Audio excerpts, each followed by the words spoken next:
Hello guys. मैं CA Arun Gupta. और आज हम लोग बात करने वाले हैं सेक्शन 80 डबल टी ए और सेक्शन डबल टी बी। अच्छा, दोनों में क्या डिडक्शन मिलता है हमको? किस पे? इंटरेस्ट इनकम पे। ठीक है। सेविंग बैंक पे जो इंटरेस्ट आता है या एफडी डिपॉजिट्स जो रहती हैं हमारी फिक्स डिपॉजिट, उसका इंटरेस्ट आता है। और दोनों सेक्शन में डिडक्शन मिलता है। तो मेरे पास कई लोगों के, मेरे क्लाइंट्स के फ़ोन आते, थोड़ा सा कन्फ्यूजन रहता है उनको कि सर ये 80 डबल टी क्या है, डबल टी बी क्या है। तो आज हम लोग ये दोनों सेक्शन डिस्कस करेंगे और साथ में 194 ए उसको भी डिस्कस करेंगे, क्योंकि वो भी कहीं ना कहीं इनसे लिंक भी है।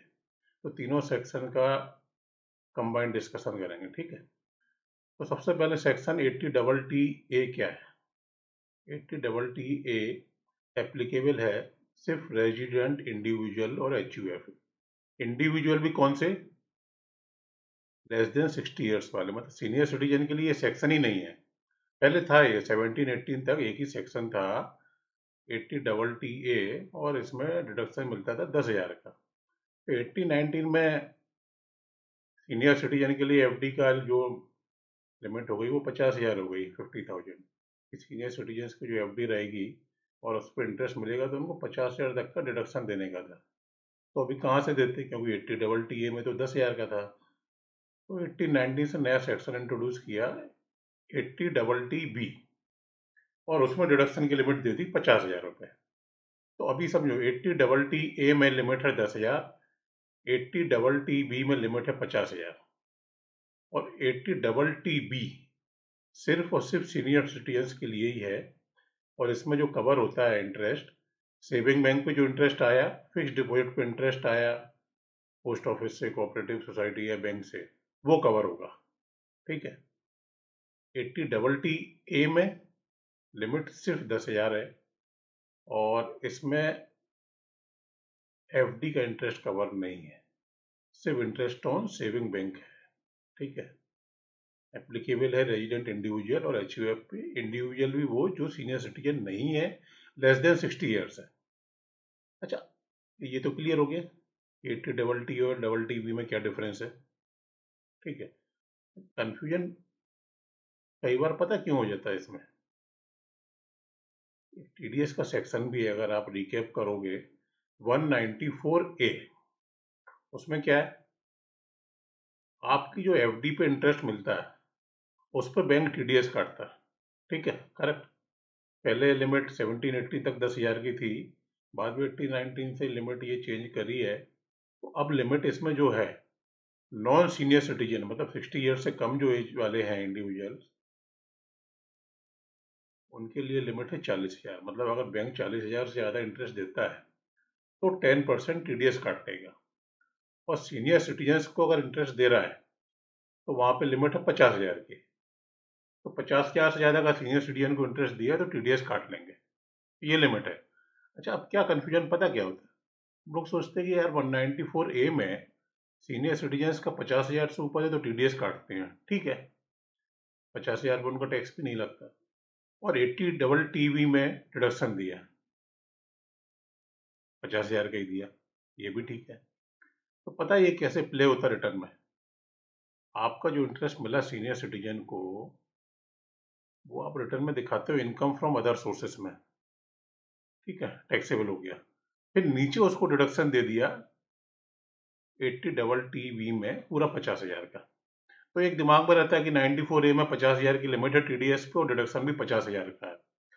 बट जो सीनियर सिटीजन नहीं है, लेस देन 60 ईयर्स है, उनमें कन्फ्यूजन हो जाता है। क्यों? बोले सर टीडीएस की लिमिट तो 40,000 रुपये है और डिडक्शन 10,000 का ही मिलता है, वो भी सेविंग पे ही। तो भैया सिस्टम ये है, या लॉ ये बोलता है कि जो सीनियर सिटीजन नहीं है उनका एफडी पर जो भी इंटरेस्ट आएगा वो टैक्सेबल है फुली अदर सोर्सेस में। सिर्फ सीनियर सिटीजन को एक दिया है मतलब बोले कि एक एग्जेम्पशन या डिडक्शन या बेनिफिट दिया है कि आपकी एफडी का जो 50,000 तक का ब्याज है उस पर हम टैक्स नहीं लेंगे। ठीक है।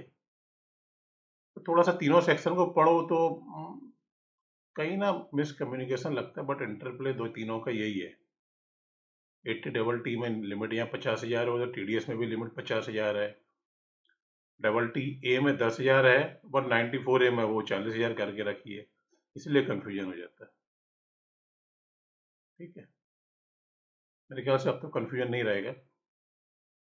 और ये दोनों में जो डिडक्शन मिला है ना, ये इनकम रहेगी। जैसे सेविंग में 10,000 का डिडक्शन है, वहाँ एफडी का 50,000 का है। तो ये इनकम रिटर्न जब फाइल करोगे, अदर सोर्सेज में ऐड करना है, इनकम तो दिखाना है कि हाँ भाई इनकम टैक्स आ गया, ये टैक्सेबल हो गई, बट नीचे उसको डिडक्शन में क्लेम हो जाएगा। ठीक है, दूसरे तरीके से ऐसे भी समझ लो, सेविंग बैंक पे जो इंटरेस्ट मिलता है 10,000 तक सबको डिडक्शन मिलेगा, नॉन टैक्सेबल रहेगा, भले सीनियर सिटीजन हो या नॉन सीनियर सिटीजन हो। अब बात करेंगे एफडी के इंटरेस्ट की, तो सीनियर सिटीजन का 50,000 तक नॉन टैक्सेबल है, इन द सेंस रिटर्न में ऐड करेंगे नीचे डिडक्शन मिल जाएगा। बट जो लेस देन 60 ईयर्स है उनका पूरा एफडी का इंटरेस्ट टैक्सेबल है अदर सोर्सेस में। ठीक, शायद क्लियर हो गया होगा। फिर अभी भी क्वेश्चन है तो कमेंट में दो, मैं आंसर करूंगा उसे, है ना। ठीक है, थैंक्स। अच्छा हाँ, एक चीज और भी है। अभी सोचो सब इंटरेस्ट नहीं दिखाएं या बचा ले, बचने वाला सिस्टम खत्म हो गया। आपका इवन सेविंग बैंक पे जो इंटरेस्ट मिलता है वो भी एआईएस में दिखने लगा। अभी इनकम टैक्स में जाएंगे, लॉगिन करेंगे, आप एआईएस में देख लो, आपका सेविंग का इंटरेस्ट दिखता है वहाँ पे। भले वो, मैंने एक अपने क्लाइंट का देखा 37 रुपीज का इंटरेस्ट आया सेविंग पे, बट एआईएस में दिख रहा है वहाँ पे। तो सेविंग का पूरा इंटरेस्ट एआईएस में दिखता है, एफडी का भी इंटरेस्ट एआईएस में दिखेगा। बैंक अगर टीडीएस काट रहा है वो भी आपका एआईएस में दिखने वाला है।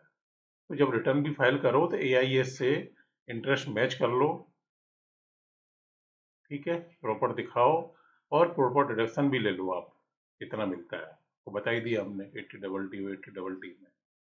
ठीक है, और कन्फ्यूजन भी दूर हो गया होगा आप। और तीनों सेक्शन को साथ में पढ़ोगे थोड़ा सा कन्फ्यूजन रहता है। वो टीडीएस का 194 ए और ये डबल टी ए और 80 डबल टी बी।